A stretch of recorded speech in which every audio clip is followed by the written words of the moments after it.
Hello everyone. So sorry for the face, but if 30 kids are happy that I'm not wearing makeup, then I'm not putting it on for YouTube. Right, so I thought today I would talk a little bit about my teaching interview. So it was with the SCITT program, so it might be different to interviews for university. But I'm just going to talk about the questions that I got asked and some tips to answer them, because obviously I know that it's high season now. I've seen a lot of posts on Twitter saying people have completed their UCAS, so I have my fingers crossed for you. But yeah, I just thought maybe I might be able to give a useful insight, because mine was actually really late on in the year. I had mine in April. So my top tips would be, first of all, prepare and research. So you will probably get some kind of outline of the day from your SCITT provider, but often there will be an interview time, maybe kind of a group interview, and then there will be a time when you have to prepare and deliver a lesson. Normally it's to a small group of students. It's not 30. But yeah, all of these require research and preparation. Some really important things that I would read are the teaching standards for the UK. So little tip, if you type into Google teaching standards overview UK, you will get a nice summarised A4 sheet that comes straight from the Department of Education. But yeah, it's really helpful, really clear. There are 8 teaching standards, there are bullet points for each one as little subtypes, but it's really useful to know these, because then you know what's expected of you as a teacher. And actually through your teacher training year and through your NQT year, you will have to provide evidence that you are abiding by these teaching standards. Another really useful thing to look at is the curriculum. If you are teaching secondary, then know the curriculum for your subject. If you're teaching primary, then you know you're gonna have to look from year 1 up to year 6. Obviously you normally have a desired key stage and a desired year. For me it was year 4s, so 8 to 9 year olds. But obviously once you get a job you never know what year you might be in, so it's really important to have a look at each year, even just briefly have a look at what they would be working on in maths and English specifically. So just knowing the progression of your students, whether it's lower down in the school or higher up in the school, is really important. Even now as a trainee teacher, they keep emphasising that, which is why I think 1 or 2 days of this year I will be going to a secondary school to see where the year 6s should be at and where they have to progress to in year 7. Another thing that you should research is the latest news regarding education. Has Brexit impacted education in some way? Is there a current controversial topic regarding education? All of these things are really good to use in your interview, because it shows you are up to date. It shows that you are paying attention to what implications societal issues might have on education. And it's really good to use in your answers. Another really important reason why researching is important is that when it comes to the group interview, if you manage to put some things out there that other candidates don't know about, it really helps you stand out. And as much as in real life in the teaching world, staff rooms are a great little community, you are here because you want that limited place on that SCITT program. You want to be chosen and you want to show why you should be chosen. My next tip would be about questions that might come up in the interview. So of course they are going to ask you about personal attributes, your desires for teaching. So why does this interest you? Why would you like to become a teacher? My SCITT also asked specifically why I wanted to choose them as my provider, so make sure that you have researched their website, what they provide, the benefits of choosing them, and just really familiarize yourself with the website, because that might be the difference between them saying they're not passionate enough and saying we would really like them on board, they were super keen. Another thing with questions is safeguarding. Now, safeguarding is such an important part of teaching. We are looking after children or teenagers who may be in vulnerable situations. Teenagers go through so many different things to primary school children. I am trained to be a primary school teacher, so I will focus on that. So yeah, safeguarding is absolutely vital. They will probably ask you some safeguarding questions. What would you do if a child comes to you repeatedly looking unkept or unclean, or they don't have lunch, or you know they're not eating in the morning? Those kind of things you really need to think about. Another important thing is when they ask you about what would you do if a child comes up to you and says they would like to talk to you in private about something. So the first thing that you would do is probably find an appropriate time. Obviously in the middle of the lesson isn't the time to talk to them. Make sure it's somewhere where they're comfortable. But the top thing is to make sure you tell that child that you cannot keep it a secret. If it is something really serious that requires other people knowing, maybe your safeguarding lead, maybe the head teacher, it is important that the child knows you will pass that information on, and that you actually do pass that information on.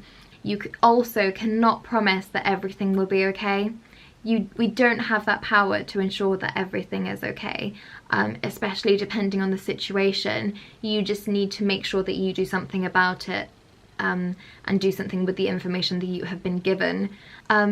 Another question that you will be guaranteed to be asked is about behaviour management. So questions might include such as, how would you motivate a child who is clearly not interested? How would you handle a child who is constantly disruptive? The answer is, make sure that you know your school's policy and abide by that. Another way might be a child storms out of the classroom, or sometimes with children with special educational needs, sometimes they do just walk out of the classroom. How would you deal with that? For example, if you don't have a teaching assistant, you can't leave 29 children to go run after another one, but how can you make sure that other one is safe? Those kind of things are really important to think about.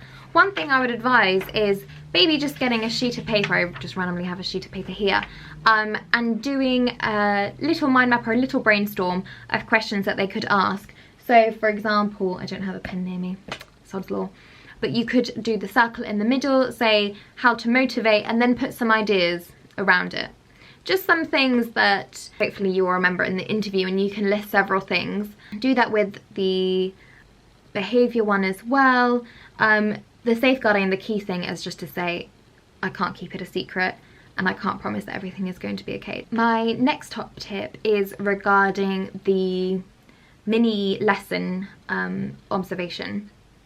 So most SCITT programs will ask you to organise a little lesson for maybe 10-15 children, which is based on a book or a film or anything you want if you're lucky. So obviously this is where the research of the national curriculum comes in useful, because then you can suddenly extract things that they should know and try and apply it in a fun manner through a fun activity to that book. So one tip that I would strongly give is, do not overestimate the time you have. So I had a 15-minute lesson and actually tried out my lesson plan with my work experience children. It took them 45 minutes. Yeah, 45 minutes. To the point where I was there the evening before the SCITT interview, freaking out, having to improvise a new lesson plan on the spot, prepare all the resources, knowing I had to be out the door by 7 something the next morning. So that was nerve-wracking. So honestly, don't overplan, don't try and teach them something new, because you just won't have the time. focus on making it a fun activity where you can engage the children, and obviously give it an aim. So my aim was to use inference from description to draw a picture. So I picked Matilda by Roald Dahl, honestly one of my favourite books, and what I did is, don't copy, what I did was I had a Word document, I had word for word quoted some descriptions about Miss Trunchbull and Miss Honey, mixed them all up so that they didn't know who was who, and then when it came to it, I split my 15 children into 2 groups. One was Miss Trunchbull, one was the Miss Honey group, and I asked them to first of all decide which quotes belong to who. So obviously talking about the green trunks and thick shoulders wasn't going to be about Miss Honey, it was going to be about Miss Trunchbull. So that's the first thing they had to do, was collect and collaborate information. And then what they had to do was, using the information from the text, they had to draw that picture. So obviously those who read the description carefully, they saw the green trunks, they would make sure they coloured it in green. And so I gave bonus points for that. When obviously I was looking around, I went, oh wow, good use of that information. Oh, I really, really like that picture. Oh, you really thought about that. And all those kind of things really, really help. And it also shows that you are really active and you straight away are in there being engaging, encouraging, even if you don't know their names. Although I made sure that when I first started, I introduced myself. So I said, hello, I'm Miss Paris. I'm just doing a quick little activity with you today. I really hope you enjoy it. But first, can I find out all of your names? And if you're kind of okay with names, 15 names should be okay, especially as they don't move seats, so you can kind of learn where they're sitting, if that. And there was one child straight away I noticed wasn't hurrying to draw a picture, so straight away I went down to their level, I spoke to them about it, I went through it with them, so made sure that they understood the instructions, or were they just thinking about what to draw, or did they need help with any words. And actually in my feedback they said that they noticed that straight away, and they said that that was really, really good, that I could straight away identify the child that was kind of not struggling but was a bit hesitant on how to progress. So yeah, don't overestimate the time you have. Try and learn names, be prepared, and also be active in praising, be active in spotting children that might be a bit hesitant on what to do, and straight away go to them and talk to them, communicate with them. If you are wandering around looking at what they're doing, make sure you kind of point to, let's say, their picture and go like, wow, I really, really like what you did there. Or wow, that's so pretty. Oh wow, I didn't think of that. I wish I could draw like you. Things like that, they just really boost a child's self-esteem and their enthusiasm for what they're doing. Another thing is body language. So this applies both to the activity, so the mini lesson, and the actual questions from the interview. So as a teacher, you have to be bubbly, you have to be smiley, and you have to be very open. If you're very withdrawn and your hands are kind of here or like this, straight away you look a bit anxious and you kind of promote this feeling of uncertainty. Obviously it's a nerve-wracking experience, but you need to be very bold in front of those children, have a high-pitched voice, and Bob's your uncle. In terms of the interview, you need to make sure that you're not kind of like this or slouched, that you're sitting upright, that you are engaged, and that you are giving eye contact. My last tip for the mini lesson, sorry, this is a bit all over the place, but it's a spontaneous video, so sorry, is to just be yourself and be relaxed. And actually, do you know what? Make a bit of a fool of yourself, that's absolutely fine. I'm pretty sure at some point I pretended to be Miss Trunchbull and did this kind of boomy voice, which you can hear how high pitched my voice is. I wasn't very good at. they might have thought she's crazy, or they might have laughed, I can't really remember now. But getting into a character, you know, that always makes them laugh, especially when you're doing a book activity. Being creative is brilliant as well. I know that one of my SCITT colleagues, they actually did an activity with a golden ticket because they did Charlie and the Chocolate Factory. So really just making it engaging, making sure they have fun too. Yeah, don't try, like in my first attempt, to get them to write something down, because if they're not speedy writers, if they're not good spellers, it's not a fun activity and it can be daunting. And I don't know if all SCITT providers do this, of course, but then I was asked to leave the room, and the person observing me actually had a little feedback session with the pupils, and I wasn't there, but I'm assuming she asked something about, did you enjoy it? What did you think? What did you think of the teacher, Miss Paris? So yeah, please the children and make it a fun activity. You only have 15 minutes. I think I've seen some have half an hour, in which case maybe you could try and mix the two up, but honestly, don't overestimate your time. My last tip, I say last tip, but it might not be the last tip, is on what you're wearing. If you are a man, you should probably wear a suit, or at least a formal jumper with suit trousers, tie is preferable, anything formal. With ladies, obviously the boundary between formal and smart casual is very narrow, but if in doubt, just go over the top. Make sure it's appropriate, because actually I found out from my SCITT provider that they rejected somebody at the door before because they wore jeans. I mean, even when you're a real teacher, you can't wear jeans, so why on earth, when you're in a school setting, did they decide that that was acceptable? I do not know. It sounds so obvious, but honestly, first impressions really do count. So make sure you are looking smart, you are looking presentable, make sure your hair is kind of smart. Mine's come out a bit now, but you know, mine's in a bun.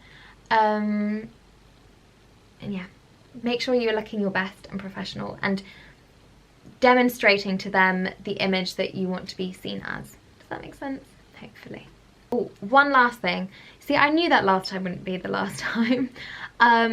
Regarding the skills test, I know that the maths and the literacy skills test is being scrapped this year. Lucky you lot. But in your interview, they still might give you a kind of maths literacy skills test. For me, the maths one was just a previous SATS paper. They also gave me a SPAG, which stands for Spelling, Punctuation and Grammar. And they made me write a short little essay. The essay just gave me some different choices and asked me to prioritise them and why I would prioritise them. In terms of the English, it would be very much what would be the right conjunction to go here, or which punctuation mark would you use here. And obviously these are very helpful actually, because it allows you to see what you remember. It's easy to assume you just know it because you're older now, but it also gives you the opportunity to see what the kids are expected to be able to do and what you need to have a look on maybe during summer.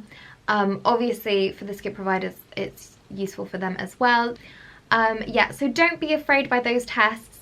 They are honestly for your benefit as well as for the SCITT's benefit. I don't think they have a super strong weighting on whether they take you or not, but obviously that might be SCITT dependent. But yeah, enjoy. Good luck for that interview. Remember all those tips. Remember to research and be prepared and look professional, but also to be yourself and enjoy it. It's, you know, your first time, possibly your first time teaching children. Make it a fun activity that you will remember, and maybe something that you could use in future in class.